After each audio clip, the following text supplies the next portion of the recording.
Hey, salut à tous, ici c'est Rak, et aujourd'hui l'on se retrouve pour une vidéo sur les sons de l'espace.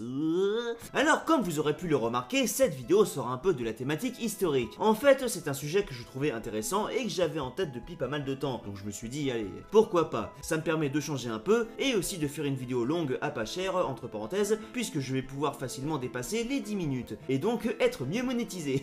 Guerre. Alors, avant de vous montrer, enfin de vous faire entendre les sons de ces 10 planètes, il y aura néanmoins une petite partie explication, une partie écrite avec la grande aide de Kaizo 2000, qui interprète entre autres le vénérable arbre Mojo, et dont je vous invite à découvrir la chaîne. Si néanmoins vous voulez juste aller directement écouter ces 10 sons, je vous invite à vous rendre au ton indiqué ici même. Sur ce, c'est parti. Tout d'abord, pour commencer, peut-on entendre des sons dans l'espace?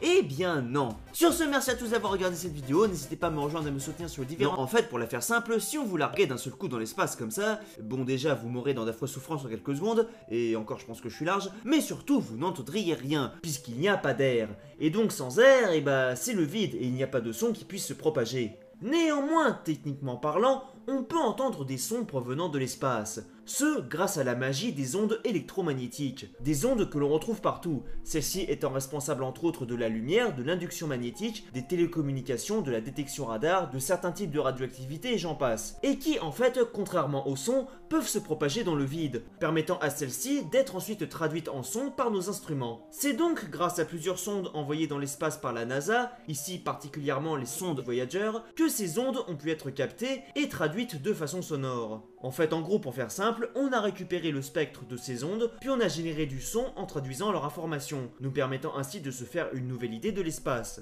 Le même principe trouve son utilisation par exemple avec la radio, où ce sont des informations reçues, puis traduites ensuite en sonore. Les enregistrements que vous allez entendre ont donc été créés entre autres à partir d'informations provenant d'interactions entre les particules électromagnétiques provenant de vents solaires, d'ionisphères et de magnétosphères, faisant que chacun des enregistrements diffère selon l'environnement dans lequel les ondes électromagnétiques ont été captées, chaque lieu ou planète ayant ses propres ondes et donc sa propre signature. En gros, plus simplement, chaque lieu ou planète émettant en fait sa propre musique. Et, fait intéressant, comme vous allez pouvoir l'écouter, ces sons légèrement glauques rappellent pas mal les mêmes sons et bruitages utilisés dans les films de science-fiction. Coïncidence ou génie ? Eh bah j'en sais rien, j'ai juste trouvé ça rigolo. Bref, si vous voulez avoir plus d'infos sur le sujet, n'hésitez pas à aller faire un tour dans la description de la vidéo, il y aura plein de liens avec des explications plus complètes sur comment ces traductions en sonore ont été effectuées. Et vous pourrez d'ailleurs même écouter l'un des CD originaux vendus par la NASA, il dure à peine 5 heures. Sur ce, j'espère que ça vous plaira, et je vous laisse donc apprécier tout ça,